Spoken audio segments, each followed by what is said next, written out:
Halo guys, balik lagi ke channel Krayon bersama gue Oki ya.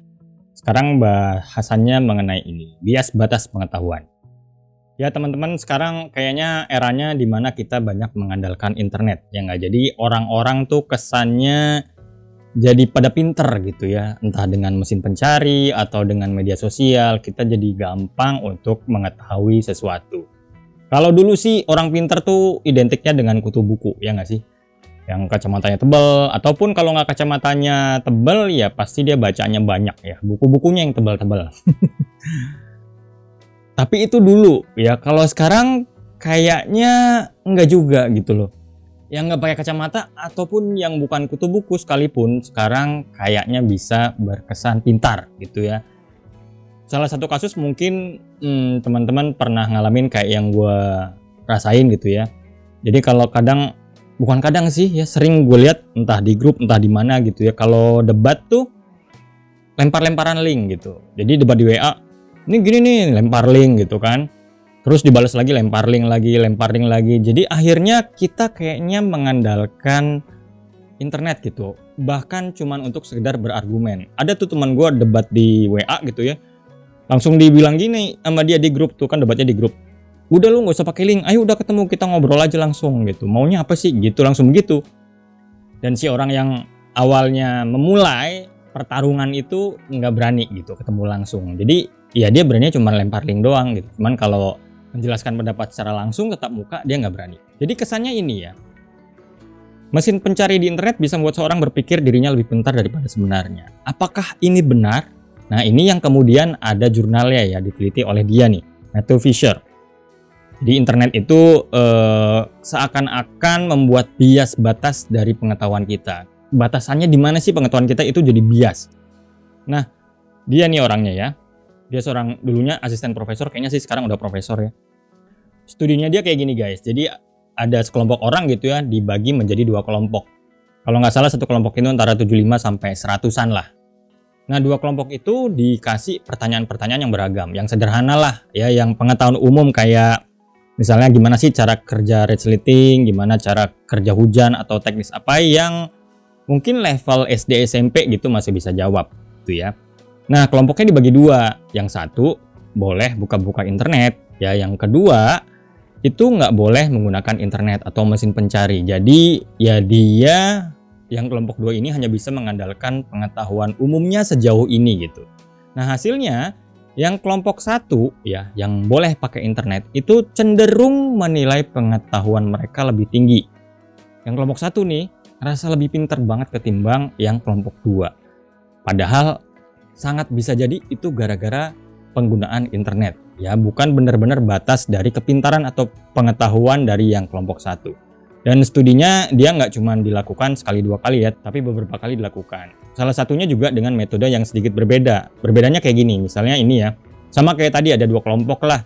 Tapi sebelum diajukan pertanyaan, dikasih kayak form penilaian diri gitu ya. Range pengetahuan gua berapa sih, misalnya dari 0 sampai 10, oh 7 gitu, atau berapa 8. Nah, dua kelompok ini rata-rata nilainya tuh sama secara umum. Mungkin ya main aman lah kita ya, kita taruh aja nilainya 7 gitu. Ya udah 7, rata-rata mungkin hampir sama lah, nggak beda jauh ya. Terus kemudian tesnya dimulai lagi ya, dikasih pertanyaan-pertanyaan lagi, terus dibagi kelompok ya. Yang satu boleh pakai internet, yang kelompok dua nggak boleh pakai internet. Hasilnya sama. Yang boleh menggunakan internet itu dia menilai dirinya lebih pintar dari yang pertama. Jadi pas dites lagi ya, kayak tes yang awal itu untuk form penilaian dirinya, mereka menilai diri mereka lebih pintar gitu, lebih tinggi. Padahal awalnya sama, tapi gara-gara boleh pakai internet jadi pede banget gitu ya. Nah jadi Fisher bilang, fitur pencarian di internet membuat seorang jadi lebih sulit menilai secara akurat jumlah pengetahuannya sendiri. Iya juga sih ya. Kita kalau nggak tahu apa tinggal googling gitu ya, dari yang fisik, biologi, pelajaran 4 SD, ngerjain PR anak gitu ya misalnya, nah itu semua pakai internet. Sampai yang fisik, metafisik, spiritual tuh ada semua. Jadi kayaknya batas pengetahuan gue di mana nih, itu jadi benar-benar bias. Ya, jadi menurut Fisher, kalau kita semakin mengandalkan internet, jadi kita semakin sulit menarik garis batas antara di mana pengetahuan kita berakhir dan di mana pengetahuan internet itu dimulai. Jadi ya gitu, nggak heran kalau banyak orang merasa sangat pintar atau sok pintar di saat ini gitu ya.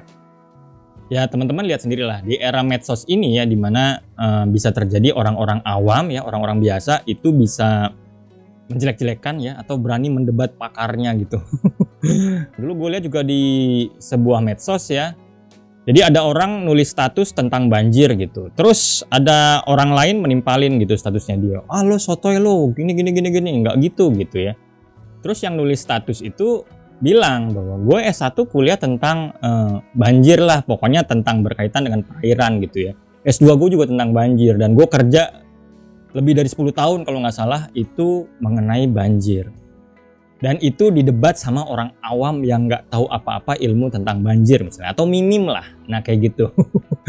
Jadinya parah gitu. Itu kan gara-gara semuanya seakan-akan bisa didapat dari internet gitu ya. Itu baru mesin pencari ya. Belum studi mengenai misalnya AI gitu. Karena AI juga ya, AI kayak ChatGPT gitu ya, itu kan kayaknya kita bisa tahu apa aja gitu dari situ gitu. Padahal sih agak bahaya, karena kadang ChatGPT itu ada yang ngetes ya pertanyaannya yang sebetulnya nggak ada gitu istilah, tapi diada-adain nama dia. Nah itu agak bahaya. Dan ada studinya penggunaan AI itu bisa menurunkan kognitif berpikir seorang dan kreativitas seseorang, atau membuat kreativitas yang semu atau ilusional ya.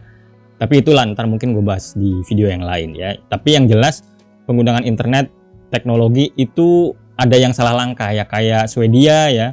Dulu dia tahun 2009 ya, buku cetaknya sekolah pendidikan gitu tuh diganti semua ke perangkat komputer atau media komputer. Ternyata ya belakangan dia merevisi. Setelah 15 tahun berjalan, balik lagi ke buku cetak. Kenapa? Karena ada komplain bahwa semenjak ganti ke perangkat komputer gitu ya, itu kemampuan dasar siswa dalam hal membaca dan menulis itu jadi menurun ya. Terus daya konsentrasi, daya ingat ya, daya fokus itu juga menurun. Akhirnya di tahun kemarin sih kalau nggak salah ya, itu mereka kembali lagi ke buku cetak. Jadi awalnya Swedia itu untuk mengantisipasi abad 21 ya, supaya anaknya tambah melek lah atau lebih tune in dengan teknologi. Ternyata malah sebaliknya, malah kemampuan dasar kita menurun. Jadi balik lagi ke buku. Itulah kenapa kalau pesannya sih ya gunakan internet dan juga gunakan buku sih kalau menurut gua. Kalau yang muslim mungkin juga dapat satu poin lagi ya. Kenapa mukjizat terakhir yang ditinggalkan sama Rasul itu kitab, bentuknya buku. Karena buku memang nggak pernah usang kayaknya ya. Dan ada studinya juga kalau gue lihat orang yang baca buku dan baca buku digital ya, e-book, itu lebih nyerep yang buku kertas gitu ya. Itu sih studinya. Dan gue rasain juga kayaknya iya begitu ya. Ya ini hasil riset dari Civisa. Kalau kalian punya opini lain ya monggo saja. Itu aja untuk video kali ini. Terima kasih, semoga bisa bermanfaat. Bye.